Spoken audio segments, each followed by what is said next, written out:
Good morning, friends, and welcome to the Wednesday Word. What can we say about the last year or so? Well, it has surely been a year quite unlike any other. We've been living in lockdown in one form or another throughout this time. We've been able to do some things, in other words, but not other things.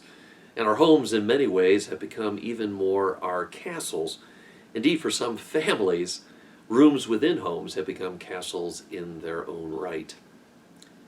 As we continue our series on how the first disciples regained their faith in Jesus and how in time they went on to grow the Church of Jesus Christ, we're going to turn to events that happen in a room this coming Sunday. This is a room that's very much a castle. We're told that the doors to this room are bolted because the disciples inside in that room are fearful that they too will suffer the fate of their leader, Jesus. They are locked down, in other words.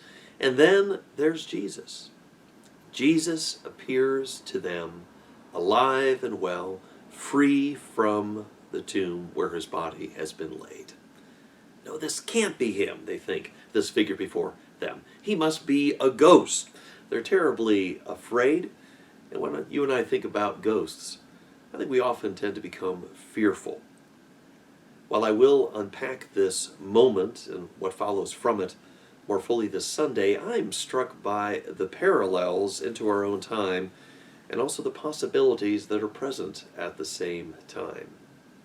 Like those first disciples, we are also continuing to live in a time of fear and uncertainty. We may have the virus vaccine, for instance, but what's really going to get us out of this pandemic? Will that do that?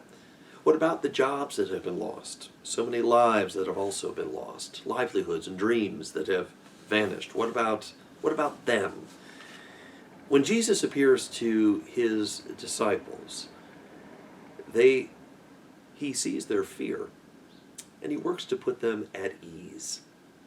If, for instance, they think Jesus is a ghost, we read that he quickly offers them proof that he is not a ghost by sitting down and sharing a meal with them.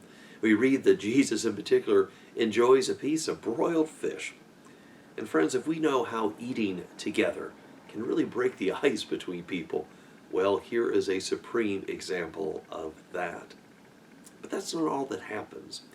After this meal, this time of fellowship together, Jesus reminds his disciples that God's good and gracious plan for the world is still in place. In fact, that his death has played a key role in advancing that same plan.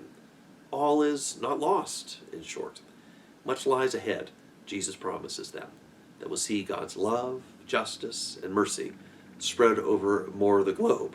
And in due course, we do see how that same love, justice, and mercy is embodied in the disciples, who then leave that room, who then leave lockdown, bravely and courageously go about changing the world in which we live. We are heirs to their work. It's no exaggeration to say that the foundations of much of our Western culture rest upon Christianity, upon the work and the witness of those first disciples of Jesus long ago. It can be hard, however, to continue to trust in God's presence, let alone in God's good plan in times such as our own. And yet, are we not hungry for a better day and for a much better world for our children and our children's children? The promise of Christianity is not just about an afterlife. Easter can be seen many ways, of course. But it's also about the here and now. And these texts that we find in the New Testament are not about Jesus whisking his disciples away to another world. They are about him equipping them to move about in this world and to change this world. And I hope that you will want to join us either for in-person worship here at Westminster or through our YouTube and Facebook postings as I further unpack, it's a term I love, this ghost story that we find in Luke's Gospel. How can we advance God's wills and ways as we emerge from this pandemic, as we begin to leave our castles a bit more? You know, the writer of the Gospel of Luke is very intentional about how this story is structured. And the structure of that story can, I feel, teach us some important truths that we need to keep in mind.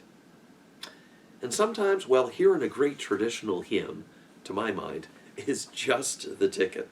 And so for our linked video today, I'm going to introduce you to a wonderful performance of that great hymn, Christ is Alive. We're going to be singing it this Sunday in worship. Boy, I sure hope it sounds as nice as this video, and I'm sure it will.